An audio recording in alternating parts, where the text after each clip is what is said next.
अरे तुझ्या काळा नाही दिगा सतियाने घर नाचिका अरे दिगे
ಗೊತ್ತಿದೆ, ಎಲ್ಲವನ್ನು ಅರಿತಿದ್ದೇವೆ. ದಶರಥ ಮಗ ರಾಮಚಂದ್ರಮ ಸಣ್ಣ ಪ್ರಾಯದ ವಿಶ್ವಾಮಿತ್ರರ ಯಜ್ಞ ಸಂರಕ್ಷಕರನ್ನು ಹೋದಂತೆ ಅಲ್ಲಿಂದ ಪ್ರಾರಂಭ ಆಗಿದೆ ಅವನ ವಿಷಯ. ನಿಜ ನಿಜ. ಅಲ್ಲಿಗೆ ಹೋದಾಗ ಯಾರು ಸಿಕ್ಕಿದ್ದು? ತಾಟಕಿ, ಸುಬಾಹು, ಮಾರೀಚ. ತಾಟಕಿಯನ್ನು ಕೊಂದ. ರಾಮನ ಮೊದಲ ಬಾಣಕ್ಕೆ ತುತ್ತು ಯಾರು ಅಂತ ಕೇಳಿದ್ರೆ ಒಬ್ಬಳಾಕೆ ಹೆಣ್ಣು ಅಲ್ವಾ? ಮೋಕ್ಷ ಆಯ್ತಲ್ಲ. ಸ್ತ್ರೀವಧೆ ಮಾಡಬಾರ್ದು ಅಂತ ಉಂಟು, ಆದ್ರೂ ರಾಮ ಕೊಂದ. ಇರಲಿ, ಸುಬಾಹುವನ್ನು ಕೊಂದ. ಮಾರೀಚ ಯುದ್ಧ ಮಾಡುವಾಗ ಒಂದು ಬ್ರಾಹ್ಮಣ ವೇಷದಲ್ಲಿ ಬಂದನಂತೆ. ವಿಶ್ವಾಮಿತ್ರರು ಹೇಳಿದ್ರು ಕೊಂದು ಬಿಡು. ಆಗ ಇವ ಹೇಳಿದ, ಅವ ಬ್ರಾಹ್ಮಣ ವೇಷ ಮಾಡಿದ್ದಾನೆ, ಹಾಗಾಗಿ ಕೊಲ್ಲುವುದಿಲ್ಲ. ಅವ ಬ್ರಾಹ್ಮಣ ಅಲ್ಲ ಅಂತ ಗುರುಗಳು ಹೇಳಿದ್ರು. ಗುರುಗಳಂತ ಹೇಳಿದ್ರೆ ತಂದೆಗೆ ಸಮಾನ, ಗುರುವಾಕ್ಯ ಶಿರೋಧಾರ್ಯ. ಆವಾಗ ಮಾರೀಚನನ್ನು ಕೊಲ್ಲಬೇಕಿತ್ತಲ್ಲ, ಕೊಲ್ಲಿಲ್ಲ. ಒಂದು ವೇಳೆ ಮಾರೀಚನನ್ನು ಆವತ್ತೇ ಕೊಲ್ತಿದ್ರೆ ನೀವಿಲ್ಲಿಗೆ ಬರುವ ಪ್ರಮೇಯವೇ ಬರ್ತಿರ್ಲಿಲ್ಲ. ಯಾಕೆಂದ್ರೆ ಸೀತಾಪಹಾರವಾಗುತ್ತಿರ್ಲಿಲ್ಲ. ಗುರುವಿನ ಮಾತನ್ನು ಮೀರಿದ, ಅವರನ್ನು ಬಿಟ್ಟ. ಅದೇ ಮಾರೀಚನು ಮತ್ತೆ ಚಿನ್ನದ ಬಣ್ಣದ ಚಿಂತೆಯಾಗಿ ಬಂದದ್ದು. ನಿಜ ನಿಜ. ಆಮೇಲೆ ರಾಮನಿಗೆ ಪಟ್ಟಾಭಿಷೇಕ ಅಂತ ಎಲ್ಲ ನಿಶ್ಚಯ ಆಗಿತ್ತು. ಇನ್ನೇನು ಪೀಠ ಏರಬೇಕು ಅಂತಾಗುವಾಗ ಯಾರು ಕೈಕಿ ಕೇಳಿದ್ದಂತೆ, ರಾಮನಿಗೆ 14 ವರ್ಷ ವನವಾಸ ಆಗಬೇಕು, ನನ್ನ ಮಗ ಭರತನಿಗೆ ಪಟ್ಟಾಭಿಷೇಕ ಆಗಬೇಕು. ದಶರಥನಿಗೆ ಏನು ಮಾಡಬೇಕು ಅಂತ ಗೊತ್ತಾಗಲಿಲ್ಲ. ತಲೆಯ ಮೇಲೆ ಕೈ ಹೊತ್ತು ಅಳ್ತಾ ಕುಳಿತ. ಆವಾಗ ಅವರನ್ನು ಸಮಾಧಾನ ಪಡಿಸಿ ಇವ ಹೊರಡಬೇಕು ಅಂತ ಆಗುವಾಗ ದಶರಥ ಹೇಳಿದನಂತೆ, ಏನು? ಹೋಗಬೇಡ ಮಗನೇ, ಹೋಗಬೇಡ, ಇವತ್ತು ಒಂದು ದಿವಸ ನಿಲ್ಲು, ಬೇಕಾದ್ರೆ ನಾಳೆ ಹೋಗು ಎಂಬ ಹಾಗೆ ಕಾಲ ಹಿಡಿದು 10 ಗೋಗರಣ. ಆ ಯಾವ ಮಾತನ್ನು ಕೇಳಲಿಲ್ಲ. ಹೆಂಡತಿಯನ್ನು ತಮ್ಮನನ್ನು ಕರ್ಕೊಂಡು ಕಾಡಿಗೆ ಹೊರಟೇ ಹೋದ. ನೀವು ಹೇಳ್ತೀರಿ ತಂದೆಯ ಮಾತನ್ನು ನಡೆಸುವುದಕ್ಕೆ ರಾಮ ವನವಾಸಕ್ಕೆ ಹೋದ. ನಿಜ. ಎಂತದು ನಿಜ? ಮತ್ತೆ ತಂದೆಯ ಮಾತು ಯಾವುದು? ಯಾವುದು? ಹೋಗಬೇಡ ಮಗನೇ, ಇವತ್ತಾದ್ರೂ ನಿಲ್ಲು. ಇದು ತಂದೆಯ ಮಾತು. ನಡೆಸಿದನ ರಾಮ? ಇಲ್ಲಲ್ಲ. ಹಾಗಿದ್ರೆ ತಂದೆಯ ಮಾತಿಗೆ ಕಾಡಿಗೆ ಹೋಗುವುದಕ್ಕೆ ಏನರ್ಥ ಬರ್ತದೆ ಅಲ್ವಾ? ಪಿತೃವಚನ ಎಂತದು? ಹೋಗಬೇಡ, ಆದ್ರೂ ಹೋದ. ಹಾಗಿದ್ರೆ ರಾಮ ಪಿತೃವಚನ ಎಲ್ಲಿ ಉಳಿಸಿದ ಅನ್ನುವಂತಹ ಒಂದು ಪ್ರಶ್ನೆ ಬರ್ತದೆ. ಹೋದ, ಮತ್ತೆ ಪಂಚವಟಿಯಲ್ಲಿ ಶೂರ್ಪನಖಿ ಅಲ್ವಾ? ಹೌದು. ಅವಳ ಬಗ್ಗೆ ಒಂದು ಸುಳ್ಳನ್ನೇ ಹೇಳಿದ. ಏನು? ಅವಳು ಎಂತದ ಒಂದು ಮಾಯಾದ ರೂಪದಲ್ಲಿ ಬಂದದಂತೆ. ತನಗೆ ಮದುವೆ ಆಗಿದೆ, ನನ್ನ ತಮ್ಮ ಇದ್ದಾನೆ, ಅವರಿಗೆ ಮದುವೆ ಆಗಿಲ್ಲ ಅಂತ ಹೇಳಿದ. ನನ್ನ ಅದು ಸುಳ್ಳಲ್ವ? ಲಕ್ಷ್ಮಣನಿಗೆ ಮದುವೆ ಆಗಿಲ್ವಾ? ಅವರಿಗೆ ಆಗಿದೆ ಅಲ್ವಾ? ಹಾಗಿದ್ರೆ ಶೂರ್ಪನಖಿಯಲ್ಲಿ ಈತನ ಏಕಪತ್ನಿವ್ರತ ಅಂದು ಅಲ್ಲ, ಅವ ಇರಲಿ, ತಮ್ಮನಿಗೆ ಮದುವೆ ಆಗಿಲ್ಲ ಅಂತ ಹೇಳಿಲ್ವಾ? ಅವನಿಗೆ ಹೆಂಡತಿ ಇಲ್ಲ ಅಂತ ಹೇಳಿಲ್ವಾ? ಅದು ಸುಳ್ಳಲ್ವಾ? ಲಕ್ಷ್ಮಣನಿಗೆ ಹೆಂಡತಿ ಇಲ್ವಾ? ಊರ್ಮಿಳ ಯಾರು? ಹಾಗಿರುವಾಗ ರಾಮ ಸುಳ್ಳೇ ಹೇಳಿದ್ದ. ಆದ್ರೆ ಕ್ಷತ್ರಿಯ ಆದ್ರೂ ಎಷ್ಟೋ ಮದುವೆ ಆಗಬಹುದು ತಾನೆ. ಆ ಕಾರಣಕ್ಕೆ ಬೇಕಾಗಿ ಅವನಿಗೆ ದಾರಿಯನ್ನು ತೋರಿಸಿದ. ಈಗ ಅವನಿಗೆ ಹೆಂಡತಿ ಇಲ್ಲ ಅಂತ ಹೇಳಿದ್ದು ಸತ್ಯ ಅಲ್ಲ. ಹೆಂಡತಿ ಇದ್ದಳಲ್ಲ, ಇದ್ದೂ ಇಲ್ಲ ಅಂತ ಹೇಳಿದ, ಅದು ರಾವಣನ ಸುಳ್ಳು. ಇಲ್ಲಿ ಅವಳ ನಾಸಛೇದನವಾಯಿತು, ಅವಳು ಹೋದಳು, ರಾವಣ ಸನ್ಯಾಸಿಯಾಗಿ ಬಂದ, ಸೀತಾಪಹಾರವಾಯಿತು. ಆಮೇಲೆ ಕಪಿಗಳ ಸಹಾಯವನ್ನು ಪಡೆದ, ಲಂಕೆಗೆ ಸೇತುವೆಯನ್ನು ಬಲಿದ, ರಾವಣಾದಿಗಳನ್ನು ಕೊಂದ. ಸೀತೆಯನ್ನು ಮರಳಿ ಪಡೆಯಬೇಕಿತ್ತು. ಆವಾಗ ಅಲ್ಲಿ ಯಾರೊಬ್ಬ ಹನುಮಂತ, ನೀನೇ ಆಮೇಲೆ ವಿಭೀಷಣ ಅವರೆಲ್ಲ ಹೋಗಿ ಮತ್ತೆ ವಿಭೀಷಣನ ಹೆಂಡತಿ ಸರಮೆ ಎಲ್ಲ ಕರ್ಕೊಂಡು ಬಂದ್ರಂತೆ ಸೀತೆಯನ್ನು ರಾಮನಿಗೆ ಒಪ್ಪಿಸುವುದಕ್ಕೆ. ಅಷ್ಟು ವರ್ಷ ರಾಮನನ್ನು ಬಿಟ್ಟಂತಹ ಸೀತೆಯನ್ನು ಪಡೆಯುವಾಗ ಒಬ್ಬ ನಿಜವಾಗಿ ಹೆಂಡತಿಯ ಮೇಲೆ ಪ್ರೀತಿ ಇದ್ದಂತಹ ಗಂಡ ಏನ್ ಮಾಡ್ಬೇಕು? ಬಂದಂತಹ ಹೆಂಡತಿಯನ್ನು ಅಪ್ಪಿಕೊಡ್ಬೇಕು, ಮುದ್ದಾಡಬೇಕು, ಕರ್ಕೊಂಡು ಹೋಗ್ಬೇಕು. ಆದ್ರೆ ನಿನ್ನ ರಾಮ ಎಂತದ್ದು ಹೇಳಿದ್ದು, ನನ್ನ ಕರ್ತವ್ಯವನ್ನು ನಾನು ಮಾಡಿದ್ದೆ. ಕಣ್ಣು ನೋವಿನವನಿಗೆ ಸೂರ್ಯನನ್ನು ಕಾಣುವುದಕ್ಕೆ ಹೇಗಾಗುವುದಿಲ್ವೋ ಹಾಗೆ ನನಗೆ ನಿನ್ನನ್ನು ನೋಡುವುದಕ್ಕಾಗುವುದಿಲ್ಲ. ಯಾರು ಹೇಳಿದ್ದು? ರಾಮ. 14 ಲೋಕಕ್ಕೆ ಒಡೆಯ ಹೆಂಡತಿಯನ್ನು ಕಂಡಾಗ. ಹಾಗಾಗಿ ಯಾರ ಜೊತೆಯಲ್ಲಿ ಬೇಕಾದ್ರೂ ಇರು, ಲಕ್ಷ್ಮಣನ ಜೊತೆಯಲ್ಲಿ, ಸುಗ್ರೀವನ ಜೊತೆಯಲ್ಲಿ, ವಿಭೀಷಣನ ಜೊತೆಯಲ್ಲಿ ಇರು ಅಂತ ಹೇಳಿದ. ಒಬ್ಬ ಗಂಡ ಹೇಳುವಂತಹ ವಿಷಯ ಅಲ್ವಾ? ಅವನ ಅಪ್ಪ ಹೇಳಿದ್ರಂತೆ, ದಶರಥ ಸತ್ತವ, ಪಿತೃಲೋಕದಿಂದ ಬಂದು ಬ್ರಹ್ಮದೇವರು ಬಂದು ಹೇಳಿದ್ರಂತೆ, ಪರಮೇಶ್ವರ ಬಂದು ಹೇಳಿದ್ರಂತೆ, ಅಗ್ನಿನಾರಾಯಣ ಬಂದು ಹೇಳಿದ್ರಂತೆ. ಸೀತೆ ಪರಮ ಪತಿವ್ರತೆ ಅಂತ ಹೇಳಿದ ಮೇಲೆ ಅವಳನ್ನು ಸ್ವೀಕಾರ ಮಾಡಿದೆ. ಎಂತದಕ್ಕೂ ಅಗ್ನಿ ಪ್ರವೇಶ ಆಯ್ತಂತ ಇಲ್ಲಿ ಅಯೋಧ್ಯೆಗೆ ಹೋದ, ನಿಜ ಪಟ್ಟಾಭಿಷೇಕ ಆಯ್ತು. ಆಗ ಯಾವನೋ ಒಬ್ಬ ಅಭ್ಯಾಸ ಹೇಳಿದ ಅಂತ ಪುನಃ ಹೆಂಡತಿಯನ್ನು ಬಿಟ್ಟ. ರಾಜಾರಾಮನಾಯ್ತು. ಆವತ್ತು ಅಪ್ಪ ಹೇಳಿದ ಮಾತಿಗೆ ಬೇಕಾಗಿ ಒಪ್ಪಿಕೊಂಡ, ಸ್ವೀಕರಿಸಿದ. ಇಲ್ಲಿ ಅಭ್ಯಾಸ ಹೇಳಿದ ಮಾತಿಗೆ ಬೇಕಾಗಿ ಹೆಂಡತಿಯನ್ನು ಬಿಟ್ಟ. ಬಿಡುವುದೇ ಹೌದಂತಾದ್ರೆ ಆವತ್ತು ಯಾಕೆ ಸ್ವೀಕರಿಸಿದ್ದು? ಸ್ವೀಕರಿಸುವ ಮನಸ್ಸುಂಟಾದ್ರೆ ನಮ್ಮ ಜೊತೆಯಲ್ಲಿ ಬರಬೇಡ ಅಂತ ಯಾಕೆ ಹೇಳಿದ್ರು? ಅವಳು ಬರುವುದು ಬೇಡ ಅಂತಾದ್ರೆ ಅಷ್ಟು ಸಮಯ ಯುದ್ಧ ಮಾಡಿದ್ ಯಾಕೆ? ಯುದ್ಧ ಮಾಡಿದ ಸೀತೆಯನ್ನು ಪಡೆಯುವುದಕ್ಕೆ ಹೌದು ಅಂತಾದ್ರೆ ಅವಳು ಬರುವಾಗ ತಿರಸ್ಕಾರ ಮಾಡಿದ್ ಯಾಕೆ? ಮತ್ತೆ ಪುರಸ್ಕರಿಸಿದ ಅಗತ್ಯ ಹೇಳಿದ ಮಾತಿಗೆ ಬೇಕಾಗಿ ಹೆಂಡತಿಯನ್ನು ಬಿಟ್ಟದ್ದು ಯಾಕೆ? ಇದೆಲ್ಲ ಎಂತ ಸೂಚಿಸ್ತದೆ? ಅವನ ಮಾತಿಗೂ ಸ್ಥಿರ ಇಲ್ಲ, ಅವನಿಗೂ ಸ್ಥಿರ ಇಲ್ಲ, ಅವ ಮಾಡುವ ಕೃತಿಗೂ ಸ್ಥಿರ ಇಲ್ಲ. ಇದನ್ನೆಲ್ಲ ಸೂಚಿಸ್ತದೆ.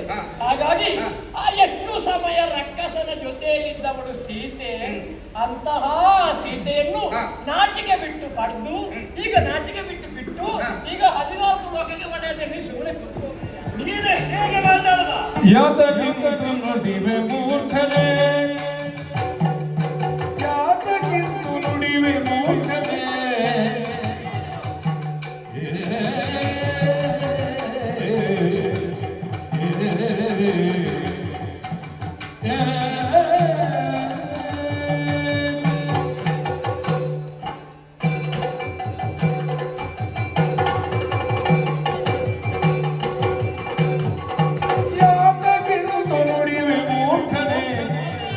ಲೋಕಮಾತೆ ಸೀತೆ ಭುವನ ಖ್ಯಾತಿ ಆದಿಶಕ್ತಿ ಮೂಡದೆ ಮೂಲ ಪ್ರಕೃತಿ ಇವಳ ಜೊತೆಯಲ್ಲಿ ಹಣರ ನಿರ್ಮೂಲ ಕೈವಾರವನವಿಲ್ಲದೆ ಮೂಲ ಪ್ರಕೃತಿ ಇವಳ ಜೊತೆಯಲ್ಲಿ ಹಣರ ನಿರ್ಮೂಲ ಕೈವನವನವಿಲ್ಲದೆ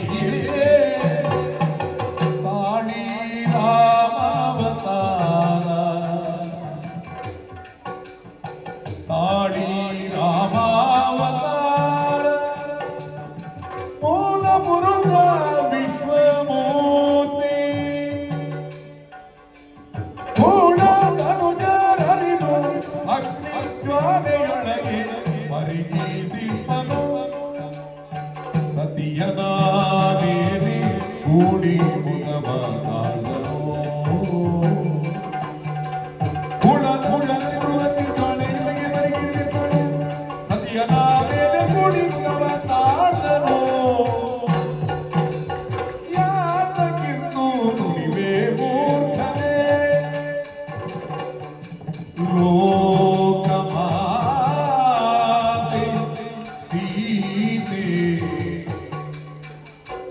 ಭುವನ ಖ್ಯಾತಿ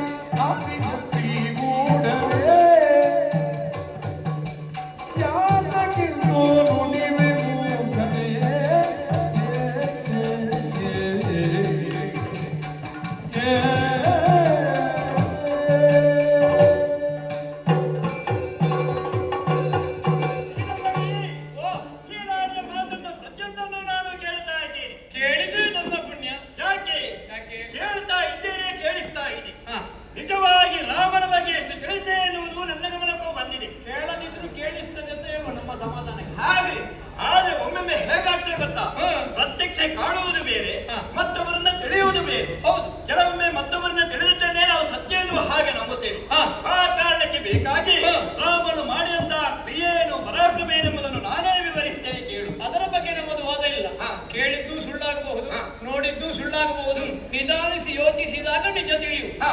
ನಾನು ಕೇಳಿ ಹಾ. ನೀನು ಅಲ್ಲಿದ್ಯಲ್ಲ. ತಂದೆಯ ಮಾತಿಗೆ ಬೇಕಾಗಿ ವನವಾಸವನ್ನು ಕೈಗೊಂಡ ಎನ್ನುವುದು ಲೋಕ ಪ್ರಖ್ಯಾತಿಯನ್ನು ಗಳಿಸಿತು. ಆದರೆ ಯಾವ ತಂದೆಯ ಮಾತು ಅಂತ ನನಗೆ ಗೊತ್ತಾಗಲಿಲ್ಲ. ರಾಮನು ಮೊದಲೇ ಆಡಿನಂತೆ ಏನು? ಪಟ್ಟಾಭಿಷೇಕ ಆಗುವುದಕ್ಕಿಂತ ಮೊದಲಾಗಿ ಹಾ. ದಿಗ್ವಿಜಯವನ್ನು ಸಾಧಿಸುವುದರ ಮೂಲಕವಾಗಿ ಹಾ. ವೈರಿಗಳನ್ನೇ ಕಪ್ಪವನ್ನು ಪಡೆದು ಆಮೇಲೆ ಪಟ್ಟಾಭಿಷೇಕ ಮಾಡುವ ಎನ್ನುವ ಹಾಗೆ ಹಾ. ಅದು ಆಗದು ಎನ್ನುವ ಕಾರಣಕ್ಕೆ ಬೇಕಾಗಿ ಬೇಗ ಬೇಗದ ಸಿದ್ಧತೆಯನ್ನು ದಶರಥನೇ ಮಾಡಿರಂತೆ. ಸರಿ. ಆಗ ಅವನಿಗೆ ಒಂದು ಗಮನ ಇತ್ತು. ಹಾ. ಯಾಕೆ ಹಾ. ಲೋಕದಲ್ಲಿ ದುಷ್ಟರಿದ್ದಾರೆ, ದುರುಳರಿದ್ದಾರೆ. ಹ್ಮ್. ನಾನು ವಿಜಯವನ್ನು ಸಾಧಿಸುವುದರ ಮೂಲಕವಾಗಿ ಇವರಿಗೆ ಸರಿಯಾದ ಪಾಠವನ್ನು ಕಲ್ಪಿಸಬೇಕೆನ್ನುವ ಹ್ಮ್. ಯೋಚನೆಯಲ್ಲೇ ಇದ್ದ. ಹಾ. ಆಮೇಲೆ ಕೈಗೆ ಆಡಿದಂತಹ ಮಾತಿನ ಮೇಲೆ ಹಾ. ರಾಮನೇ ಆಡಿದಂತೆ ಹಾ. ಬೇಸಾದ ಮಾತನ್ನೇ ಆಡಿದ್ದೆ ತಾಯಿ, ಹಾ. ನಾನು ಹೋಗಿ ಬರ್ತೇನೆ ಎನ್ನುವ ಹಾಗೆ. ಅಮ್ಮನ ಮಾತಿಗೆ ಬೇಕಾಗಿ ಹೋದಂತ ಹೇಳುವ. ಹಾ, ಯಾಕೆ ಹೋದ? ಅಪ್ಪ ಹೋಗಬೇಡ ಅಂತ ಹೇಳಿ. ಹಾ, ಅಮ್ಮನ ಮಾತಿ ಯಾಕೆ ಹೋದದ್ದು? ಯಾಕೆ? ನಾನು ಯಾವುದು ನಿರ್ಧಾರವನ್ನು ಮೊದಲೇ ಮಾಡಿದ್ದೇನೋ ಹಾ. ಅದು ಇನ್ನೂ ಹಾಗೆ ಉಳಿದ ಪರಿಣಾಮವಾಗಿ. ಹಾಗಿದ್ರೆ ಪಿತೃವಚನ ಅಂತ ಯಾಕೆ ಹೇಳುವುದು? ಅಮ್ಮನ ಮಾತು ಅಂತ ಹೇಳ್ಬೋದಲ್ಲ. ಪಿತೃವಚನ ಇದ್ದದ್ದು ನೀನು ಹೋಗಬೇಡ. ಆದ್ರೆ ಒಂದುಂಟು, ಹಾ. ಕೈಕೆಗೆ ಮಾತು ಕೊಟ್ಟದ್ದು ದಶರಥ ಅಲ್ವೇ? ಹಾ. ಆ ಕಾರಣ ಕೈಗೆ ಮಾತು ಕೇಳಿದ ಪರಿಣಾಮವಾಗಿ ಹಾ. ಈಡೇರಿಸಿಕೊಡಬೇಕಾದ ದಶರಥನ ಕರ್ತವ್ಯ ಆಯಿತು. ಅದೇ ದಶರಥ ಅಲ್ವಾ ರಾಮನಲ್ಲಿ ಹೋಗಬೇಡ ಇವತ್ತಾದ್ರೂ ಇರು ಅಂತ ಹೇಳಿದ್ದು. ಆದ್ರೆ ತಂದೆಯ ಮಾತನ್ನು ನಡೆಸಿಕೊಡಬೇಕು. ಹಾ. ತಾಯ ಮುಂದೆ ತಂದೆ ತನ್ನವನಾಗಬಾರದು ಎನ್ನುವ ಕಾರಣಕ್ಕೆ ಬೇಕಾಗಿ ಸರಿ. ಕಾಡಿಗೆ ಹೊರಟು ನಿಂತ. ಹಾ. ಆಮೇಲೆ ನೀನು ಆಡಿದ್ದಿ ಹಾ. ಸೀತೆಯನ್ನು ಮಹಾ ರಾಮ ಏನು ಎನ್ನುವ ಹಾಗೆ. ಹಾ. ಈ ಪ್ರಪಂಚ ನಡೆಯುವುದೇ ಹೇಗೆ ಗೊತ್ತಾ? ಹೇಗೆ? ಪ್ರಕೃತಿ ಮತ್ತು ಪುರುಷರಿಂದಾಗಿ. ಹಾ. ಜಡವಾಗಿರುವಂತಹ ಪುರುಷನನ್ನು ಹಾ. ಎಚ್ಚರಿಸುವುದು ಪ್ರಕೃತಿಯೇ ಸರಿ. ಹಾ. ಪ್ರಕೃತಿ ಯಾರು ಎನ್ನುವ ಹಾಗೆ ಯೋಚನೆ ಮಾಡಿದ್ರಿ. ಯಾರು? ಅದಕ್ಕೆ ಕಾರಣ ಮತ್ಯಾರು ಅಲ್ಲ, ಹಾ. ಈ ಭುವನ ಖ್ಯಾತಿಯಾಗಿರುವಂತಹ ಹಾ. ಲಕ್ಷ್ಮೀ ದೇವಿಯೇ ಸೀತಾವತಾರದಿಂದ ಅವತರಿಸಿ ಬಂದವಳು. ಅಂದ್ರೆ ನಿನ್ನ ಲೆಕ್ಕದಲ್ಲಿ ಲಕ್ಷ್ಮೀ ಸೀತೆ ಅಂತ ಹೇಳುದಾ? ಹಾ. ಹಾಗಾದ್ರೆ ರಾಮನ ಯಾರು? ಯಾರು? ಬಾಲಾಕರ್ತರಾಗಿರುವಂತಹ ಶ್ರೀಹರಿಯೇ ಹಾ. ರಾಮಾವತಾರವನ್ನು ತಾಳುವುದರ ಮೂಲಕವಾಗಿ ಹಾ. ದುಷ್ಟರನ್ನು ವಧೆ ಮಾಡುವ ಮೂಲಕವಾಗಿ ಹಾ. ತಾನು ಏನು ಎನ್ನುವುದನ್ನು ತೋರಿಸಿದ್ದಾನೆ. ಆದ್ರೆ ರಾಮನು ಹೇಳಿದಂತೆ ಆತ್ಮಾನ ಮನುಷ್ಯ ಬಂದಿಯ ರಾಮಂ ದಶರಥಾತ್ಮಜಂ. ಅದು ಒಮ್ಮೊಮ್ಮೆ ಕರ್ಮ ಪ್ರಪಂಚ ಬಂದಾಗ ತಾವು ಯಾರು ಎನ್ನುವುದನ್ನೇ ಮರೆತು ಬಿಡ್ತಾರೆ. ಅಲ್ಲ ನೀವೆಲ್ಲ ದೇವರು ಅಂತ ಹೇಳ್ತೀರಿ, ಅವ ಹೇಳ್ತಾರೆ ನಾನು ದಶರಥನಿಗೆ ಮಗ, ಆದ್ರೆ- ರಾಮಂ ದಶರಥಾತ್ಮಜ. ಹೌದು. ಆತ್ಮಾನ ಮನುಷ್ಯ ಬಂದಿ. ಹಾ. ಮಾನವ. ಆದ್ರೆ ಈಗ ಕೆಲವರಿಗೆ ಅವನೇ ತನ್ನನ್ನು ಮಾನವ ಅಂತ ಹೇಳುವಾಗ ನೀವು ಯಾಕೆ ದೇವತ್ವಕ್ಕೆ ಕೊಂಡು? ಅದು ಅವನು ಏನು ಬೇಕಾದ್ರೂ ಸಾರಲಿ. ಹ್ಮ್. ಆದ್ರೆ ನಾವು ಒಪ್ಪಿಕೊಳ್ಳುವುದಕ್ಕೂ ಕಾರಣವನ್ನು ಹ್ಮ್. ನೀನೇ ಆಲೋಚನೆ ಮಾಡು. ಹ್ಮ್. ನನ್ನ ತಾಯಿಯಾಗಿರುವಂತಹ ಅಂಜನಾದೇವಿ ನನಗೆ ಉಪದೇಶ ಮಾಡಿದ್ದೇನು? ಏನು? ನಿನ್ನ ಒಂದು ಕುಂಡಲವನ್ನು ಯಾವನಾದ ಗಮನಿಸ್ತಾನೋ ಹಾ. ಅವನೇ ನಿನ್ನ ಬಾಳಿನ ದೇವರು ಎನ್ನುವ ಹಾಗೆ. ಹಾ. ನನ್ನನ್ನು ಮೊದಲಾಗಿ ಕಂಡುಕೊಂಡದೇ ರಾಮಚಂದ್ರ. ಅವರೇ ನನ್ನ ಪ್ರಶ್ನಿಸಿದ ಪರಿಣಾಮವಾಗಿ ಹಾ. ಅಮ್ಮನಾಡಿದಷ್ಟೇ ತಾರಕ ಮಂತ್ರಿಯ ಮುಂದೊಂದು ದಿನ ಹಾ. ಮಾನವತರನ್ನ ಕಾಣಿಸಿಕೊಳ್ಳುವುದಕ್ಕಿದೆ. ಹಾ. ಹಾಗಾದ್ರೆ ಅವರನ್ನೇ ದೇವರೆನ್ನುವ ಹಾಗೆ ಒಪ್ಪಿಕೊಂಡಿದ್ದೇವೆ. ಸರಿ. ಮತ್ತೊಂದು ವಿಚಾರ, ಹಾ. ಅದೆಷ್ಟೋ ಮಂದಿಗೆ ಮೋಕ್ಷವನ್ನು, ಹಾ. ಅದೆಷ್ಟೋ ಮಂದಿಯ ವಧೆಯನ್ನು ಮಾಡಿದವ ಯಾರು? ಯಾರು? ಲೋಕದಲ್ಲಿ ಆಗದಂತಹ ಕ್ರಿಯೆಯನ್ನು ಮಾಡಿ ಪೂರೈಸಿದವ ಪ್ರಭು ಶ್ರೀರಾಮಚಂದ್ರ. ಹಾ. ಆದ್ದರಿಂದ ಅವನಿಗಿಂತ ದೊಡ್ಡ ದೇವರು ನಮಗೆ ಮತ್ಯಾರು ಕಾಣಿಸುವುದಿಲ್ಲ. ಹಾ. ಅವರನ್ನೇ ದೇವರನ್ನು ಹಾಗೆ ಒಪ್ಪಿಕೊಂಡವರು ನಾವು. ಮತ್ತೆ ಅದರಿಂದ ಅಗ್ನಿ ಪ್ರವೇಶ ಎಲ್ಲ ಆಯ್ತಲ್ಲ. ಅದು ಆವತ್ತು ಹಾ. ಎಲ್ಲರನ್ನು ವಧಿಸುವುದರ ಮೂಲಕವಾಗಿ ಹಾ. ಈ ಲೋಕದಲ್ಲಿ ಏನು ಗೊತ್ತಾ, ಹಾ. ಯಾವ ಸಾಕ್ಷಿಗಿಂತಲೂ ಅಧಿಕವಾದ ಸಾಕ್ಷಿ ಯಾವುದು ಎನ್ನುವ ಹಾಗೆ ಆಲೋಚನೆ ಮಾಡಿದ್ರೆ ಹಾ. ಅಗ್ನಿ ಸಾಕ್ಷಿಯೇ ಸರಿ. ಹಾ. ಅದಕ್ಕಿಂತ ಮೇಲೆ ಯಾವ ಸಾಕ್ಷಿಯೂ ಬೇಡ. ಮತ್ತೆ ಸೀತೆ ಬರುವಾಗ ಅವ ಯಾಕೆ ಹಾಗೆ ಹೇಳಿದ್ದು? ಕಾರಣ ಉಂಟು. ನಮಗೆ ನಿನ್ನನ್ನು ಕಂಡಾಗ ಸೂರ್ಯ, ಕಣ್ಣು ನೋವಿನವರಿಗೆ ಸೂರ್ಯನನ್ನು ಕಂಡಾಗ ಆಗುತ್ತದೆ. ಹಾ. ಮತ್ತೊಂದು ಮಾತನ್ನಾಡಿದ. ಹಾ. ನನ್ನ ಕರ್ತವ್ಯ ಏನಿಟ್ಟು ಅದನ್ನು ಮಾಡಿ ಪರೀಕ್ಷಿಸಿ. ನಿನಗೆ ಬೇಕಾಗಿ ಹೋರಾಟ ಮಾಡಿದ್ದಲ್ಲ ನನ್ನ ಕರ್ತವ್ಯ. ಹಾ. ಹಾಗಿದ್ರೆ ಹೆಂಡತಿಯಲ್ಲಿ ಸೀತೆಯಲ್ಲಿ ಅವರಿಗೆ ಪ್ರೀತಿ ಇರ್ಲಿಲ್ವಾ? ಅಲ್ಲಲ್ಲ, ಕ್ಷತ್ರಿಯನಾಗಿ ನನ್ನ ಕರ್ತವ್ಯವನ್ನು ನಾನು ಮಾಡಿ ಪರೀಕ್ಷಿಸಿ. ಈಗ ಕ್ಷತ್ರಿಯನಾಗಿ ಕರ್ತವ್ಯ ಮಾಡಿದ್ದ, ಸೀತೆಗೆ ಗಂಡನಾಗಿ ಮಾಡಿದ್ದ. ಕ್ಷತ್ರಿಯನಾಗಿಯೂ ಹೌದು, ಹಾ. ಸೀತೆಗೆ ಗಂಡನಾಗಿಯೂ ಹೌದು. ಸೀತೆಗೆ ಗಂಡ ಹೌದು ಅಂತಾದ್ರೆ ಯಾಕೆ ನನಗೆ ನಿನ್ನನ್ನು ನೋಡುವುದಕ್ಕಾಗುದಿಲ್ಲ ಅಂತ ಹೇಳಿದ್ದು? ನೋಡುವುದಕ್ಕೆ ವಿಭೀಷಣನ ಜೊತೆಯಲ್ಲಿರು, ಸುಗ್ರೀವನ ಜೊತೆಯಲ್ಲಿರು, ಲಕ್ಷ್ಮಣನ ಜೊತೆಯಲ್ಲಿರು. ಹಾ. ಒಬ್ಬ ಗಂಡನಾದವ ಹೆಂಡತಿಗೆ ಅದೆಷ್ಟೋ ಸಮಯದಿಂದ ವೈರಿಯ ಆಲಯದಲ್ಲಿ ಇದ್ದಂತ ನಿನಗೆ ಹಾ. ಮುಂದೆ ನಿನ್ನ ಚಿತ್ತ ಎನ್ನುವ ಹಾಗೆ ಅವಳಿಗೆ ಆಯ್ಕೆಯನ್ನು ಬಿಟ್ಟದ್ದು ಮಾತ್ರ. ಯಾಕೆ ಆಯ್ಕೆ? ರಾಮ ಕರ್ಕೊಂಡು ಹೋಗುದಲ್ವಾ? ಅಲ್ಲ, ಎಲ್ಲರ ಸಮ್ಮುಖದಲ್ಲಿ ಅವಳು ಏನೆನ್ನುವುದನ್ನು ತೋರ್ಪಡಿಸಬೇಕಿತ್ತು. ಸರಿ. ಆ ಕಾರಣಕ್ಕೆ ಬೇಕಾಗಿ ಯೋಚನೆ ಮಾಡುತ್ತಿರುವಂತಹ ಸಮಯದಲ್ಲಿ ಹಾ. ಯಜ್ಞೇಶ್ವರನೇ ಬಂದು ಹೇಳಿದ್ದಾರೆ, ಏನು ಅಂತ? ರಾಮ ಇಂಥ ಮಾತನ್ನು ಆಡಬೇಡ. ಹಾ. ಸೀತಾದೇವಿ ಪರಮ ಪುನೀತಾಳಿದ್ದಾರೆ, ಹೇಳಿ. ನೀನು ಸ್ವೀಕರಿಸು. ದಶರಥ ಬಂದು ಹೇಳಿದ. ಪಿತೃಲೋಕದಿಂದ ಬಂದಂತಹ ದಶರಥನೇ ಆಡಿದ್ದಾನೆ. ಹಾ. ಇಂದ್ರಾದಿ ದೇವತೆಗಳೇ ಸಾರಿ ಸಾರಿ ಬ್ರಹ್ಮದೇವರು ಬಂದು ಹೇಳಿದ. ಎಲ್ಲರೂ ಪರಮೇಶ್ವರ ಬಂದು ಹೇಳಿದ. ಹಾ. ಸೀತೆ ಪುನೀತೆ ಅಂತ ಆಯ್ತು. ಹಾ. ಸ್ವೀಕರಿಸಿದ. ಒಪ್ಪಿಕೊಂಡನಲ್ಲ. ಅಯೋಧ್ಯೆಗೆ ಹೋದ. ಹಾ. ಯಾವುದೋ ಒಬ್ಬ ರಾಜಕ್ಕೆ ಹೇಳಿದ. ಹಾ. ಪುನಃ ಕಾಡಿಗೆ ಬಿಟ್ಟ. ಹಾ. ಹಾಗಿದ್ರೆ ಯಾವುದು ಸತ್ಯ? ಆವತ್ತು ಸಾಮಾನ್ಯ ರಾಮ ದಶರಥ ನನಗೆ ಪ್ರಶ್ನೆ ಬರುವುದು ಏನು, ಏನು? ಈಗ ಬ್ರಹ್ಮನಿಗಿಂತ ಪರಮೇಶ್ವರನಿಗಿಂತ ಹಾ. ಅಳಿದ ದಶರಥರಿಗಿಂತ ಹಾ. ಇಂದ್ರಾದಿ ಸುಮನಸರಿಗಿಂತ ಹಾ. ಬಟ್ಟೆ ಮಡಿ ಮಾಡುವ ಮಡಿವಾಳನ ಮಾತು ಮೇಲೆ. ಮೇಲೆ ರಾಮನಿಗೆ ನೀರು ಯಾಕೆ ಗೊತ್ತಾ? ಹಾಗಿದ್ರೆ ಅಗಸರ ಮುಂದೆ ಬ್ರಹ್ಮ ಏನಲ್ವಾ? ಅಲ್ಲ, ಅಲ್ಲ, ಅಲ್ಲ. ಸತ್ಯ ದಶರಥ ಅಲ್ವಾ? ಎಲ್ಲವೂ ಹೌದು. ಹಾ. ಆದ್ರೆ ದಶರಥನಂದನಾಗಿ ಒಂದು ಕಾಲದಲ್ಲಿದ್ದವ ಹಾ. ರಾಜಾರಾಮನಾಗಿ ಆಡಳಿತವನ್ನು ನಡೆಸಿರುವಂತಹ ಸಮಯದಲ್ಲಿ ಹಾ. ಶುಭ್ರವಾಗಿರುವಂತಹ ವರ್ಚಸ್ಸನ್ನು ಹೊಂದಿದವ ನಾನು ಹಾ. ಕಪ್ಪು ಚುಕ್ಕೆ ಆಗಬಾರದು ಎನ್ನುವ ಕಾರಣಕ್ಕೆ ಬೇಕಾಗಿ ಬೇಕಾಗಿ. ಈಗ ಕಪ್ಪು ಚುಕ್ಕಿ ಅಗ್ನಿ ಪ್ರವೇಶದಲ್ಲಿ ಹೋಯ್ತಲ್ಲ, ಹಾ. ಈಗ ರಾಮ ಹೇಳಿದ ಹೀಗೆ ಮಾಡುವ. ಹೇಗೆ? ರಾಮ ಯಾಕೆ ಸೀತೆಯನ್ನು ನೋಡಿ ಹಾಗೆ ಹೇಳಿದ? ಹೇಗೆ? ಮುಂದೆ ಎಲ್ಲಿಯಾದ್ರೂ ನಿನಗೆ ಅಪವಾದ ಬಂದ್ರೆ ಅದನ್ನು ತೊಳೆದುಕೊಳ್ಳುವುದಕ್ಕೆ ನೀನೇನಾದ್ರೂ ಮಾಡ್ಬೇಕು. ಅದನ್ನು ಅರ್ಥ ಮಾಡಿಕೊಂಡಂತಹ ಸೀತೆ ಅಗ್ನಿ ಪ್ರವೇಶ ಮಾಡಿದಳು. ಹಾ. ಅಗ್ನಿ ಪ್ರವೇಶ ಅಂದ್ರೆ ಏನು? ತನ್ನ ಕೊಳೆಯನ್ನು ತೊಳೆದುಕೊಂಡರು. ಅಲ್ಲಿಗೆ ಪರಿಶುದ್ಧ ಪರಮ ಭಾವದಿಂದ ಆಯ್ತಲ್ಲ. ಹಾ. ಅಷ್ಟು ಪರಿಶುದ್ಧನಾದಂತಹ ಸೀತೆ ತನ್ನ ಬಳಿಯಲ್ಲಿರುವಾಗ ಹಾ. ರಜಕನಾಡಿದ ಮಾತಿಗೆ ಹೆಂಡತಿಯನ್ನು ಬಿಟ್ಟದ್ದು ಯಾಕೆ? ಬಿಟ್ಟದಂತೆ ಉತ್ತರ ಕೊಟ್ಟದ್ದೇ ಯಾರು? ಲಕ್ಷ್ಮಣರಲ್ಲಿ. ಹಾ. ಸೂರ್ಯವಂಶದಲ್ಲೇ ಜನಿಸಿದಂತಹ ನಮಗೆ ಹಾ. ಆದರ್ಶನಿಗೆ ಯಾವುದೇ ರೀತಿಯ ಕಪ್ಪು ಕಳಂಕ ಬರಬಾರದೆನ್ನುವ ಕಾರಣಕ್ಕೆ ಬೇಕಾಗಿ ಹೋಯ್ತಲ್ಲ, ಸೀತೆಯನ್ನು ಅಲ್ಲಲ್ಲ ಅಗ್ನಿ ಆವಾಗ ಪ್ರವೇಶದ ಮೇಲೆ ಅಗ್ನಿನಾರಾಯಣನೇ ಬಂದು ಹೇಳಿದ ಮೇಲೆ ಕಪ್ಪು ಕಡಗು ಹೋಯ್ತಲ್ಲ. ಅದು ಆವತ್ತು. ಮತ್ತೆ ಆದರೆ ಈಗ ಅದಕ್ಕೆ ರಾಜಾರಾಮನಾಗಿ ನಾನಿದ್ದೇನೆ. ಹಾ. ರಾಜರಾಮನಾಗಿರುವಂತಹ ಸೂರ್ಯವಂಶದ ಈ ಪೀಠಕ್ಕೆ ಹಾ. ಯಾವುದೇ ಚ್ಯುತಿ ಬರಬಾರದು ತನ್ನಿಂದ ಎನ್ನುವ ಕಾರಣಕ್ಕೆ ಬೇಕಾಗಿ ಹಾ. ಸೀತೆಯನ್ನು ತ್ಯಜಿಸಿದ. ಹಾ. ನೀನೇ ಆಲೋಚನೆ ಮಾಡು. ವಾಡಿಕೆಯಲ್ಲಿ ಒಂದು ಮಾತು ಹಾ, ಗೊತ್ತಿದೆ. ಏನು? ದನದ ಕೆಚ್ಚಲು ತುಂಬುವಾಗ ಹಾ. ದನವು ಕೂಗಲಿಲ್ಲಂತೆ, ಹಾ. ಇಲ್ಲಿ ಕರು ಕೂಗಲಿಲ್ಲ, ಹಾ. ತಮ್ಮಿಗೆ ಮಾತ್ರ ಅಲ್ಲಾಡಿತಂತೆ. ಹಾ. ಹೊತ್ತಾಯ್ತು ಹೊತ್ತಾಯ್ತು ಹೊತ್ತಾಯ್ತು ಎನ್ನುವ ಹಾಗೆ. ಹಾ. ಅಲ್ಲಿ ಸೀತೆಗೆ ಏನೋ ಸಮಸ್ಯೆ ಇರಲಿಲ್ಲ, ಹಾ. ಅಲ್ಲಿ ರಾಮನಿಗೆ ಯಾವುದೇ ಸಮಸ್ಯೆ ಇಲ್ಲ. ಹಾ. ಮತ್ತೆ ನಮಗಿಂತದಕ್ಕೆ ಸಮಸ್ಯೆ. ಸಮಸ್ಯೆ ಉಂಟಲ್ಲ. ಏನು? ಮತ್ತೆ ನೀನಲ್ವ ಹೇಳಿದ್ದು ಏನು? ರಾಮ ಅಂತ ಹೇಳಿದ್ರೆ ಕಲಿಗವ ಕಾಲಾಂತಕ, ಹಾ. ಅವ ಮಹಾವಿಷ್ಣುವಿನ ಅವತಾರ. ಹಾ. ಈಗ ದೇವರಾದವರು ಹೀಗೆ ಮಾಡ್ತಾರಂತಾದ್ರೆ, ಹಾ. ಈಗ ರಾಮನ ಚರಿತ್ರೆ ಎಲ್ಲರಿಗೂ ಭೂಷಣ ಅಂತಾದ್ರೆ, ಹಾ. ನಾಳೆ ಒಬ್ಬ ಸಾಮಾನ್ಯ ಹಾ. ಗಂಡನಾದವ ಹೆಂಡತಿಯನ್ನು ಕಾಡಿಗೆ ಬಿಟ್ಟರೆ ಕೇಳಲಿಕ್ಕಿಲ್ಲಲ್ಲ. ಹಾ. ರಾಮದೇವರೇ ಬಿಟ್ಟಿದ್ದಾರೆ, ಮತ್ತೆ ನಾವು ಬಿಟ್ರೆ ಏನು? ಹಾ. ಈಗ ರಾಮದೇವರು ಆದರ್ಶ ವ್ಯಕ್ತಿ ಆಗ್ಬೇಡ್ವಾ? ಹೌದು. ಅಲ್ವಾ? ಹೌದು. ಹೆಂಡತಿಯನ್ನು ಗಂಡನಾದವ ಹೇಗೆ ನೋಡ್ಕೊಳ್ಬೇಕು ಹೇಗೆ? ಅನ್ನುವುದನ್ನು ಲೋಕದಲ್ಲಿ ತೋರಿಸಿಕೊಡ್ಬೇಡ್ವಾ? ಹಾ. ಅವನೇ ಒಮ್ಮೆ ಪಡ್ಕೊಳ್ಳುವುದಂತೆ, ಹಾ. ಒಮ್ಮೆ ಬಿಡುವುದಂತೆ, ಹಾ. ನಿನ್ನನ್ನು ನೋಡ್ಲಿಕ್ಕೆ ಆಗುದಿಲ್ಲ ಅಂತ ಹೇಳುದಂತೆ, ಹಾ. ಪುನಃ ಕರ್ಕೊಂಡು ಹೋಗುದು, ಪುನಃ ಕಾಡಿಗೆ ಬಿಡುದು. ಹಾ. ಎಂತದಲ್ಲ? ವೀರಮಣಿ ರಾಮನಿಗೆ ಈಗ ನಿನ್ನ ಸೀತೆಯು ನೋಡು, ಹಾ. ಸೀತೆಯನ್ನು ರಾವಣ ಅಪಹಾರ ಮಾಡಿಕೊಂಡು ಹೋಗುವಾಗ ಹಾ. ಜಟಾಯು ಒಬ್ಬ ಸಿಕ್ಕಿದ. ಅವರಲ್ಲಿ ಎಂತದೋ ಒಂದು ಅಧರ್ಮದ ಯುದ್ಧ ಮಾಡಿ ಅವನ ರೆಕ್ಕೆಯನ್ನು ಕತ್ತರಿಸಿದ. ಹಾ. ಪ್ರಾಣೋತ್ಕ್ರಮಣದ ಸ್ಥಿತಿಯಲ್ಲಿ ಹಾ. ಆ ಸೀತೆಯನ್ನು ವರ ಕೊಟ್ಟಂತೆ, ಹಾ. ನನ್ನ ಸುದ್ದಿಯನ್ನು ರಾಮದೇವರಿಗೆ ಮುಟ್ಟಿಸುವಲ್ಲಿಯವರೆಗೆ ನಿನಗೆ ಮರಣ ಬಾರದೇ ಇರಲಿ. ಹಾ. ಯಾರು ವರ ಕೊಟ್ಟದ್ದು? ಸೀತೆ. ಸೀತೆ. ಹಾ. ಅಷ್ಟು ವರ ಕೊಡುವ ಯೋಗ್ಯತೆ ಉಂಟು ಅಂತಾದ್ರೆ ಹಾ. ತನ್ನನ್ನು ಅಪಹಾರ ಮಾಡುವ ರಾವಣನಿಗೆ ನೀನು ಸತ್ತೇ ಹೋಗು. ಹಾ. ಹೇಳ್ಬೋದಿತ್ತಲ್ಲ, ಕೇಳಲಿಲ್ಲ. ಯಾಕೆ? ಈಗ ನೀನಲ್ವಾ ಹೇಳಿದ ಪ್ರಕೃತಿ ಅಂತ? ಇಲ್ಲ ಇಲ್ಲ ಇಲ್ಲ ಇಲ್ಲ. ರಾವಣಿಗೆ ಒಂದು ವರ ಎನ್ನುವುದಿದೆಯಲ್ಲ, ಹೌದು. ವರಕ್ಕೆ ಅನುಗುಣವಾಗಿ ಹಾ. ಆವತ್ತು ಅನರಣ್ಯ ಎನ್ನುವ ಒಬ್ಬ ಶಾಪವನ್ನು ಕಟ್ಟಿದ್ದಾನಂತೆ. ಹಾ. ನನ್ನ ವಂಶದಿಂದ ನಿನ್ನ ಬಾರಿಗೆ ಮರಣ ಬರಲಿ ಎನ್ನುವ ಹಾಗೆ. ಹಾ. ಮತ್ತೆ ಪ್ರೀತಿಯ ಶಾಪ ಕೊಟ್ಟ ಎಲ್ಲಿ ಭರಿಸುವುದಕ್ಕೆ ಸಾಧ್ಯ? ಅನರಣ್ಯನ ಶಾಪವಲ್ಲ, ಹಾ. ರಾವಣನಿಗೆ ಮತ್ತೊಂದು ವರ ಉಂಟು. ಏನು? ಮನುಷ್ಯರನ್ನು ಬಿಟ್ಟು ಮತ್ತೆ ಯಾರಿಂದಲೂ ಮರಣ ಇಲ್ಲ. ಹಾ. ಅವ ಕೇಳುವಾಗ ಹಾ. ಎಲ್ಲ ಕೇಳಿದ. ಹಾ. ಸುರ ನರ ಗಂಧರ್ವ ಕಿನ್ನರ ಕಿಂಪುರುಷ ಯಾರಿಂದಲೂ ಮರಣ ಬರಬಾರದು ಅಂತ ವರ ಕೇಳುವಾಗ ಹಾ. ಮನುಷ್ಯರನ್ನು ಬಿಟ್ಟ. ಹಾಗಿದ್ರೆ ಮನುಷ್ಯರಿಂದಲೇ ಮರಣ ಅಂತಾದ್ರೆ ಹಾ. ರಾಮ ರಾವಣನನ್ನು ಕೊಂದಂತಾದ್ರೆ ಅವ ಮನುಷ್ಯ ಅಂತ ಒಪ್ಪಿಕೊಂಡಾಗ. ಅಲ್ಲ ಅಲ್ಲ, ಅಲ್ಲ. ಈಗ ರಾಮದೇವರನ್ನು ಹಾಗೆ ಎಲ್ಲಿ ಆಡಿದ್ರೆ ನಾವು ದೇವರನ್ನು ಹಾಗೆ ಒಪ್ಪಿಕೊಂಡದ್ದು. ಈಗ ರಾವಣನ ವರ ಸತ್ಯ ಹೌದು ಅಂತಾದ್ರೆ ರಾಮ ಮನುಷ್ಯ ಅಂತ ಆಯ್ತು. ಹಾ. ನೀನು ಹೇಳ್ತಿದ್ದೆ ಅವರು ಅಲ್ಲ, ನಮ್ಮ ರಾಮನೇ ದೇವರಲ್ಲ ಅಂತ ಹೇಳ್ತಾರೆ. ಅಲ್ಲ, ಈ ಪ್ರಪಂಚವೇ ಹಾಗಲ್ವಾ? ನಾವು ಎಲ್ಲಿ ದೇವತ್ವವನ್ನು ಕಾಣುತ್ತೇವೋ ಅಲ್ಲಿ ದೇವರು ನಮಗೆ ಒದಗಿ ಬರ್ತದೆ. ಯಾಕೆ? ನಮ್ಮ ಭಾವನೆಯೇ ಮುಖ್ಯವಾಗಿರ್ತದೆ. ಅಲ್ಲ, ಭಾವನೆ ಬೇಡ. ಹಾ. ಈಗ ರಾವಣ ಸಾಯ್ಬೇಕು ಅಂತಾದ್ರೆ ಒಬ್ಬ ಮಾನವ ಆಗ್ಬೇಕು. ಹಾ. ಹಾಗೆ ರಾಮ ಕೊಂದಂತಾದ್ರೆ ಒಬ್ಬ ಮಾನವ ಅಂತ. ಅದಲ್ಲ, ಮಾನವನಾಗಿಯೂ ಕೂಡ ದೈವತ್ವಕ್ಕೆ ಏರಿದನಲ್ಲ ಆ ರಾಮನೇಂದ್ರವನ್ನು ಮನುಷ್ಯನಾಗಿ ಹಾ. ದೈವತ್ವವನ್ನು ಏರುವುದು ಬೇಡ, ಹಾ.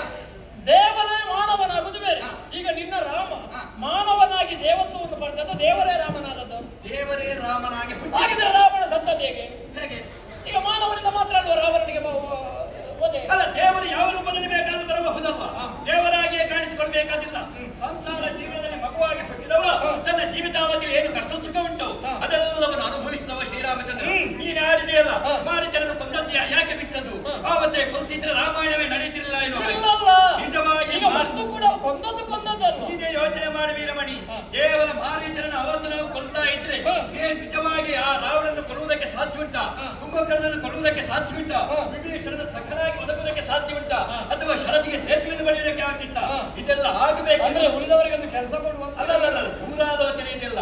ಅದಕ್ಕೆ ಬೇಕಾಗಿ ಸೀತಾದೇವಿ ಗೊತ್ತಿತ್ತು, ಹಠ ಮಾಡಿದಲ್ಲ, ಹಾ. ಸ್ವರ್ಣದ ಜಿಂಕೆ ನನಗೆ ಬೇಕೆನ್ನೋ ಹಾಗೆ. ಹಾ. ಯಾಕೆ? ಹಾ. ಪತಿಯ ವಾಕ್ಯ ನಡೆಯಬೇಕೆನ್ನೋ ಕಾರಣಕ್ಕೆ ಬೇಕಾಗಿ ಹಾ. ಅದು ತನಗೆ ಬೇಕು. ಹಾ. ಮುಂದೆ ಪರಿಣಾಮ ಏನಾಗುತ್ತೆ ಎನ್ನುವ ಆಲೋಚನೆ ಕಲ್ಪನೆಯು ಸೀತೆಗೆ. ಮತ್ತೆ ರಾವಣ ಸನ್ಯಾಸಿ ಆಗುವಾಗ ಬಂದು ಹೇಳಿದರಂತೆ, ಏನು? ಲೇಸಾಯಿತಯ್ಯ ಸನ್ಯಾಸಿಯ ನಿನ್ನ ಆಗಮನದಿಂದ ನಿನ್ನ ದುಃಖ ಹೋಯ್ತು ಅಂತ ಹೇಳ್ತಾನೆ. ಹಾ. ಗಂಡ ಇಲ್ಲ, ಮೈದುನ ಇಲ್ಲ, ಆಗ ಸನ್ಯಾಸಿ ಬರುವಾಗ ಇವನಿಗೆ ದುಃಖ ಹೋಗುದು ಹೇಗೆ? ಅಲ್ಲ, ಅವರದ್ದೆಲ್ಲ ನಮಗೆ ಅವರ ಮನಸ್ಸನ್ನು ತಿಳಿಯಲಿಕ್ಕೆ ನಮಗೆ ಸಾಧ್ಯ ಉಂಟಾ ವೀರಮಣಿ? ಮತ್ತೆ ಸೀತೆ ಅವಳೇ ಪ್ರಕೃತಿ ಅಂತ ಹೇಳ್ತೀನಿ. ನಿಜವಾಗಿ ರಾಮಾಯಣದ ಸಾರವನ್ನು ನಿಮಗೆ ಗುಣಪಡಿಸುವುದಕ್ಕೆ ಬಂದದ್ದಲ್ಲ ಹಾ. ನಾನು ಒಂದು ದುರಂತವನ್ನು ತಪ್ಪಿಸುವುದಕ್ಕೆ ಬೇಕಾಗಿ ಬಂದದ್ದು. ಯಾಕೆ? ಹಾ. ಯುದ್ಧವು ನಡೆದ ಅದೆಷ್ಟೋ ಮಂದಿ ಪ್ರಾಣವನ್ನು ಕಳೆದುಕೊಳ್ತಾರೆ. ಹಾ. ಮತ್ತೆ ಯಾಕೆ ನಾನು ವಾದವನ್ನು ಮಾಡಬೇಕಲ್ಲ? ಈಗ ರಾಮನನ್ನು ದೇವರಿಂದ ಹೇಳಲಿಕ್ಕೆ ಅಲ್ಲ, ಬರಲ್ಲ. ಅಲ್ಲ, ಅಲ್ಲ, ಅಲ್ಲ. ರಾವ ದೊಡ್ಡವ, ಅವರನ್ನೇ ದೇವರನ್ನು ಹಾಗೆ ಒಪ್ಪಿಕೋ ಎನ್ನುವ ಹಾಗೆ ನಿನ್ನ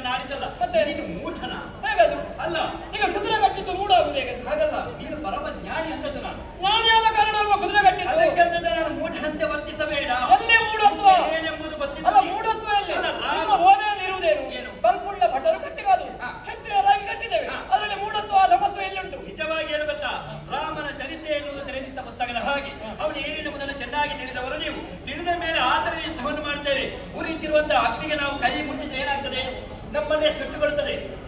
ಎಂತದೂ ಇಲ್ಲ. ನೀನು ಬರೇ ಒಬ್ಬ ಮಂಗನಾಗಿ ಮಾತಾಡ್ತಾ ಇದ್ದಿ. ರಾಮನಲ್ಲಿ ಯಾವ ದೇವತ್ವೂ ಇಲ್ಲ. ರಾಮ ಬರೇ ಮಾನವ. ರಾಮ ಯಾವ ನಾರಾಯಣನೂ ಅಲ್ಲ. ಈ ಲೋಕದಲ್ಲಿ ಪ್ರಕೃತಿ ಪುರುಷ ಯಾರು ಗೊತ್ತಿಲ್ಲ. ಯಾರು? ಹರನು ಬ್ರಹ್ಮಾಂಡ ಕೊಡಿಯುವೋ.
ಚಂದ್ರಚೂಡ ಗಂಗಾಧರನೋ ಎಂಬ ಕುಲದೋಳಿಗನೋ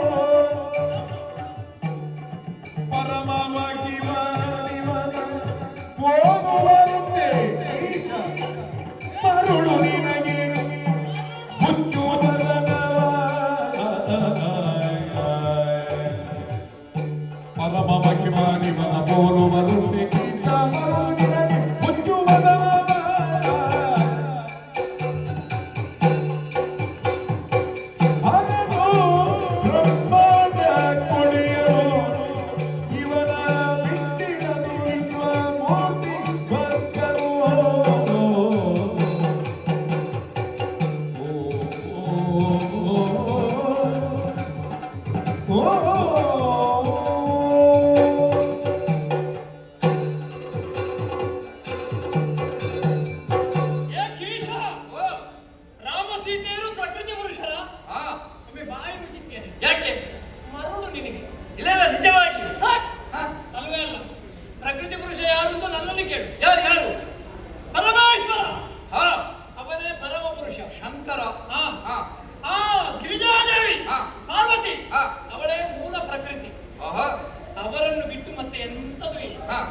ನನ್ನಲ್ಲಿ ಇದ್ದಾನೆ, ನಿನ್ನಲ್ಲಿ ಇದ್ದಾನೆ, ಅಲ್ಲಿ ಇದ್ದಾನೆ, ಇಲ್ಲಿ ಇದ್ದಾನೆ, ಆ ಮೃದಂಗದ ಸ್ವರದಲ್ಲಿ ಇದ್ದಾನೆ, ಇವರು ಬಾರಿಸುವ ಸ್ವರದಲ್ಲಿ ಇದ್ದಾರೆ, ಅವರು ಹಾಡುವ ಹಾಡಿನಲ್ಲಿದ್ದಾರೆ, ನೀನು ಮಾತಾಡುವ ಮಾತಿನಲ್ಲಿದ್ದಾರೆ.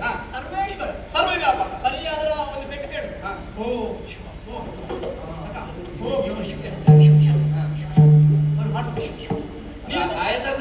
ನನಗೆ ನೀನು ಮಾತಾಡುವ ಹಾಗೆ ಸರ್ವ ಎಲ್ಲ ಕಡೆ ನೀವು ಸರ್ವೇಶ್ವರ. ಅವರನ್ನು ಭೂತಪತಿ ಅಂತ ನಾವು ಹೇಳ್ತೇವೆ. ಪಂಚಭೂತಗಳು, ಪಂಚತತ್ವಗಳು ಯಾವುದು? ಪೃಥ್ವಿ, ಆಪ, ತೇಜ, ವಾಯು, ಆಕಾಶ, ಇದೆಲ್ಲವೂ ಪರಮೇಶ್ವರನಲ್ಲಿ ಉಂಟು. ನೋಡು, ಅವನ ಹಣೆಯಲ್ಲಿರುವಂತಹ ಕಣ್ಣು, ಮೂರನೇ ಕಣ್ಣು, ಅದು ಅಗ್ನಿಯ ಸಂಕೇತ. ಅವನ ಕೊರಳಲ್ಲಿರುವಂತಹ ಹಾವು, ಅದು ವಾಯುವಿನ ಸಂಕೇತ. ಅವ ಪಡೆದುಕೊಂಡಂತಹ ಭಸ್ಮ, ಅದು ಭೂಮಿಯ ಸಂಕೇತ. ಅವನ ತಲೆಯಲ್ಲಿರುವಂತಹ ಚಂದ್ರ, ಅದು ಆಕಾಶದ ಸಂಕೇತ. ಹಾಗೆ ಹರಿಯುವಂತಹ ಗಂಗೆ, ಅದು ನೀರಿನ ಸಂಕೇತ. ಪೃಥ್ವಿ, ಆಪ, ತೇಜ, ವಾಯು, ಆಕಾಶ, ಪಂಚಭೂತಗಳು, ಪಂಚತತ್ವಗಳು ಎಲ್ಲವೂ ಪರಮೇಶ್ವರ. ಅವನ ಕೈಯಲ್ಲಿದೆ ತ್ರಿಶೂಲ. ಏನು ಏನು? ಬ್ರಹ್ಮ, ವಿಷ್ಣು, ಮಹೇಶ್ವರ. ಆಮೇಲೆ ಸತ್ವ, ರಜೋ, ಆಮೇಲೆ ಉಳಿದಂತಹ ಒಂದು ಗುಣ, ಮೂರು ಗುಣಗಳು. ಅದೇ ರೀತಿ ಸತ್ಯ, ಮೂರು ಲೋಕ. ಈ ಲೋಕದಲ್ಲಿ ಯಾವುದೆಲ್ಲ ಉಂಟದೆಲ್ಲವೂ ಪರಮೇಶ್ವರ. ಪರಮೇಶ್ವರನೇ ಆದಿ ಪುರುಷ. ಅದುವೇ ಆದಿ ಪುರುಷನಾಗಿ ಸರ್ವೇಶ್ವರನಾಗಿ ಅಪ ಸೃಷ್ಟಿ ಮಾಡಿದ್ದು. ಆದಿಮಾಯನ್ನು ಸೃಷ್ಟಿ ಮಾಡಿದ್ದು ಪರಮೇಶ್ವರ. ಆಮೇಲೆ ಮಹಾವಿಷ್ಣು, ಬ್ರಹ್ಮ ಅವರನ್ನು ಸೃಷ್ಟಿ ಮಾಡಿದ್ದು ಪರಮೇಶ್ವರ. ಆ ಆದಿಮಾಯ ಮತ್ತೆ ಮೂರು ಮೂರ್ತಿಗಳನ್ನು ಸೃಷ್ಟಿ ಮಾಡಿದ್ರಲ್ಲ, ಅದರಲ್ಲಿ ತಾನೇ ಈಶ್ವರನಾಗಿ ಹುಟ್ಟಿ. ಇದು ಮತ್ತೆ ಅಂದ್ರೆ ಆದಿಮಾಯಗೆ ಮಗನೂ ಆಗಿದ್ದಾನೆ, ಹಾ. ಆದಿಮಾಯಗೆ ತಂದೆಯೂ ಆಗಿದ್ದಾನೆ, ಹಾ. ಸರ್ವೇಶ್ವರ. ಹಾ. ಹಾಗಾಗಿ ಅವರನ್ನೇ ಪರಮೇಶ್ವರ ಅಂತ ಹೇಳುದು. ಆ ಪಾರ್ವತಿ ದೇವಿಯ ಪ್ರಕೃತಿ, ಹಾ. ಇವನೇ ಮೂಲ ಪುರುಷ, ಹಾ. ಅವನೇ ನಮ್ಮ ಮನೆಯ ದೇವರಾಗಿದ್ದಾನೆ. ಅವನೇ ಈ ಲೋಕದಲ್ಲಿ ಪ್ರಕೃತಿ ಪುರುಷರು ಬಿಟ್ಟರೆ ಹಾ. ಮತ್ತೆ ರಾಮ ಸೀತೆಯರು ಏನಿಲ್ಲ. ನಿನಗೆ ಹುಚ್ಚು ಹೋಗಿ ಸುಮಾರು. ಅಯ್ಯ, ವೀರವಾಣಿ, ನೀನು ಬಗ್ಗೆ ಸ್ವಲ್ಪ ಆಲೋಚನೆ ಮಾಡಿ ರಾಮನ ಬಗ್ಗೆ. ಲೋಕದಲ್ಲಿ ಪ್ರಬಲರಾಗಿ ಬೆರೆತಿರುವಂತಹ ಯಾರು ಭಾರ್ಗವರಾಮರು, ಅವರಿಗೆ ನಿಲ್ಲಿಸುವುದಕ್ಕೆ ಯಾವನಿಂದಲೂ ಸಾಧ್ಯವಿಲ್ಲ. ಒಂದೊಮ್ಮೆ ಇದನ್ನು ಇಚ್ಛೆ ಈಡೇರಿಸುವುದಕ್ಕೆ ಬೇಕಾಗಿ 21 ಸಲ ಭೂಪ್ರದಕ್ಷಿಣೆ ಬಂದು ದುಷ್ಟ ಕ್ಷತ್ರಿಯನ್ನೇ ಮೂಲಕವಾಗಿ ತಾನೇ ಬೆರೆತಿರುವಂತಹ ಸಮಯದಲ್ಲಿ ಸೀತಾ ಕಲ್ಯಾಣವಾಗಿ ರಾಮ ಬರ್ತಿರುವಂತಹ ಸಮಯದಲ್ಲಿ ಎದುರಾದರು. ಅವರನ್ನೇ ಬಾಣವನ್ನು ಪ್ರಯೋಗಿಸುವ ಮೂಲಕವಾಗಿ ಭಾರ್ಗವರನ್ನೇ ಸೋಲಿಸಿ ಆವಾಗ ಒಂದು ಮಾತನಾಡಿತು, ಈ ಪ್ರಪಂಚಕ್ಕೆ ಇಬ್ಬರು ರಾಮರ ಅಗತ್ಯವಿಲ್ಲ, ಯಾವರಾದ್ರೂ ಒಬ್ಬನೇ ಬೇಕು. ನಾನು ದ್ರೋಣಾಚಲಕ್ಕೆ ಹೋಗುವ ಮೂಲಕವಾಗಿ ತಪಸ್ಸಲ್ಲಿ ನಿರತರಾಗಿದ್ದೇನೆ. ಅಂತವರ ಗರ್ವವನ್ನು ಹರಿಸಿದಂತ ನನ್ನ ರಾಮಚಂದ್ರ ನಿಮಗೆ ದೇವರಾದ್ರೆ ನಮಗೆ ಎಂತೆಂತವರನ್ನೆಲ್ಲ ದೇವರು ದೇವರು ಅಂತ ಹೇಳ್ತಾರೆ ಗೊತ್ತುಂಟ. ಹಾಗಾಗಿ ಮೆಚ್ಚಿದವನಿಗೆ ಮಾಸಾನ ಅಲ್ವಾ? ನಿನಗೆ ರಾಮ ದೇವರಾದ್ರೆ ನಮ್ಮದು ಪ್ರಶ್ನೆ ಇಲ್ಲ. ನಿನಗೆ ನಿನ್ನ ದೇವರು ದೊಡ್ಡವರು, ನನಗೆ ನನ್ನ ದೇವರು ದೊಡ್ಡವರು. ಇಲ್ಲಿ ಈ ವಾದವನ್ನು ಮುಗಿಸುವ. ನೀ ಬಂದದ್ದು ಧರಣಿ ವಂಶ ಪ್ರದೀಪನ ಪುರಗವನೋ ಮಿಟ್ಟಿಗವೇ ಗದಿ ಕರವನರ್ತಿಗೂ ಶತ್ರುಗಾಗನಿಗೆ ಕುರುಡವನ್ನು ಕೈಯಲ್ಲಿಲ್ಲ ಇರುವ ಚೆಂಡಾಡುತ್ತ ಅಂತಕ ಪುರಗೊತ್ತಿಗುವೆ ಮೀಗತ್ತಲನೇ ಧರಣಿ ವಂಶ ಪ್ರದೀಪರಾಮ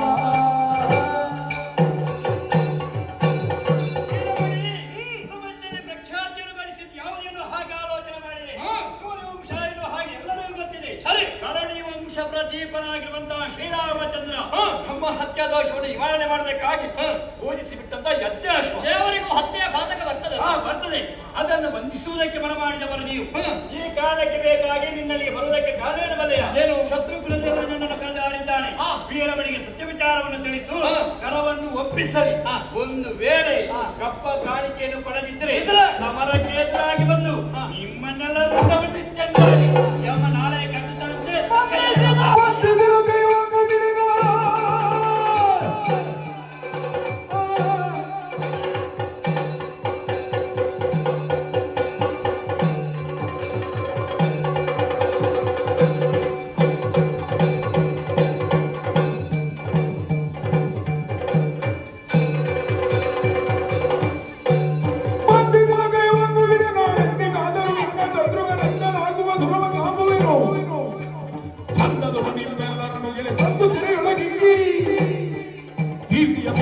ಹೋಗೀಗ ಬೇರೆ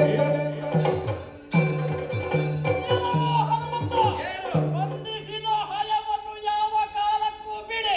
ಇನ್ನು ಹೆಚ್ಚು ಮಾತಾಡಿದ್ರೆ ಸಭೆಯಿಂದ ಜನ ಕರೆದು ಬಂಧಿಸಿ. ವೀರಮಣಿಯಿಂದ ನೋಡಿ ತಡೋದ ಮಾರುತಾಪಯನೆಂದ ಧೂತನೆ ಆರನಿಗೆ ಹೇಮವನು ನಿನ್ನೊದಗೀಗ ಬಿಟ್ಟಿವೆನು ಆರುಣಕ್ಕೆ ಮಾರ್ಬಲವನೆರ ಸುತ ಘೋರನೈದಗುಲಿರುತ್ತೆ ಹಿಂದಕ್ಕೆ ಸಾರಿ ಶತ್ರುಘ್ನನಿಗೆ ಬಂಧಿಸುತ್ತಲಾಗಲಿದ್ದೆಲ್ಲ